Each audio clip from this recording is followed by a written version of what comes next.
सुप्रभात विद्यार्थियों। आज हम हमारी हिंदी की पाठ्य पुस्तिका क्षितिज भाग 1 का पाठ 2 समझेंगे, जिसका नाम है ल्हासा की ओर। हमने अपनी पिछली कक्षा में इस पाठ के लेखक राहुल सांकृत्यायन जी का जीवन परिचय समझा था।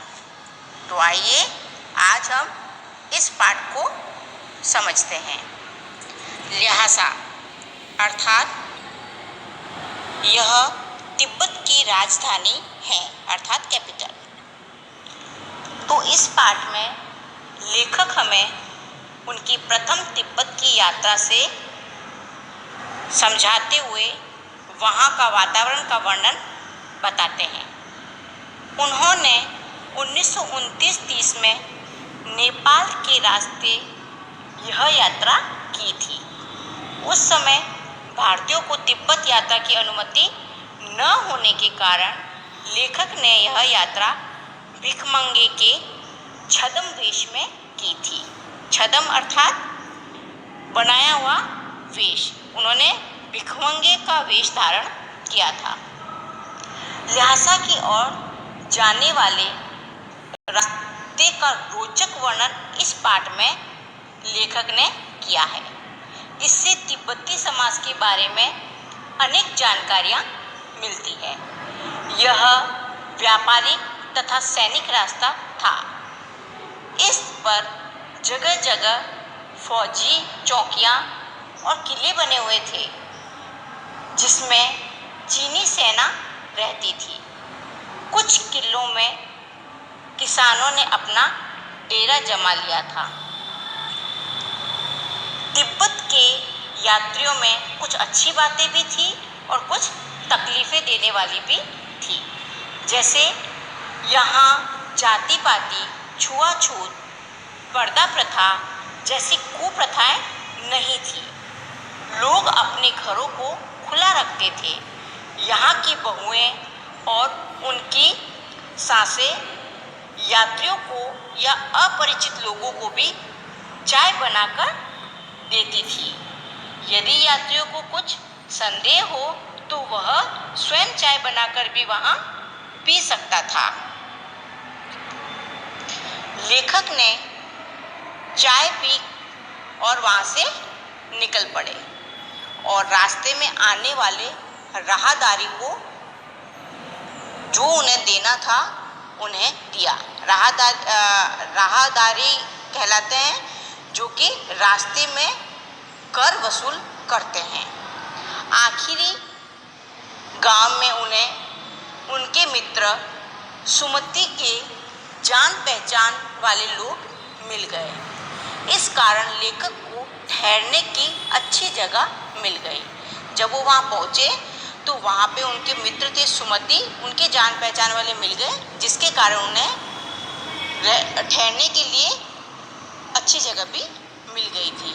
5 वर्ष बाद जब वो वहाँ गए तो भद्र वेश में, अच्छी वेशभूषा में गए थे, लेकिन फिर भी उन्हें अच्छी जगह रहने के लिए नहीं मिली, क्योंकि वह शाम को लेट पहुँचे थे, यानी कि देरी से पहुँचे थे और देरी पर पहुँचने पर उन्हें किसी तरह की कोई व्यवस्था नहीं दिखाई दी।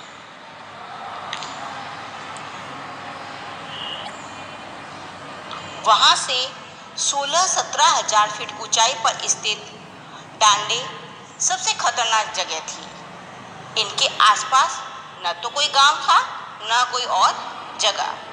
नदियों के मोड़ और पहाड़ों के कोनों के कारण दूर तक आदमी दिखाई नहीं देता था। वह कहा जा सकता है कि एक खुफिया रास्ता था।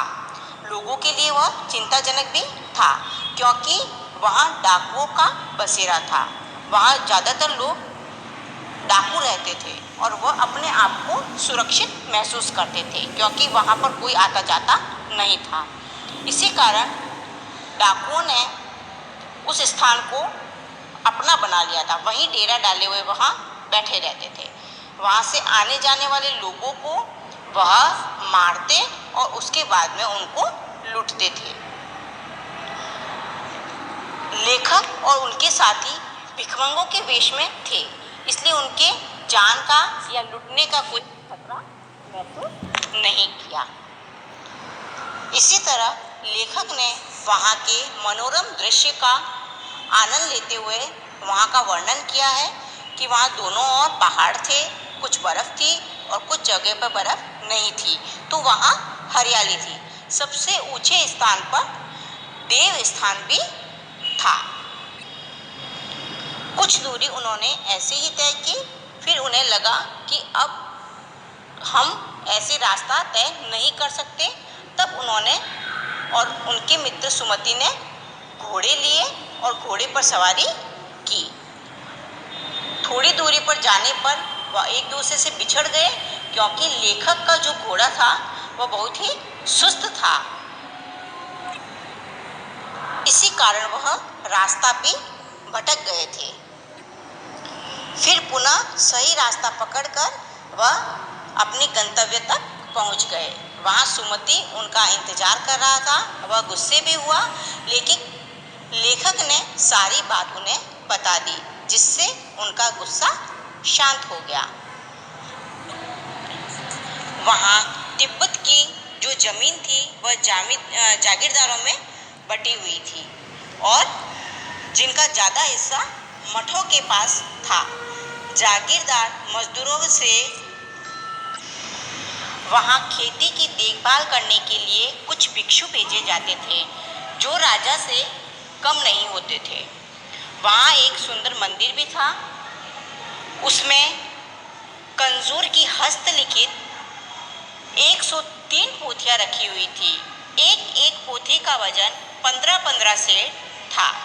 वहाँ यजमानों से उन्होंने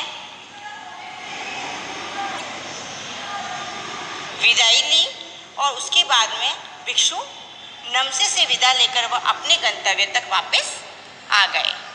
आशा करती हूँ आपको यह पाठ समझ आ गया होगा। धन्यवाद।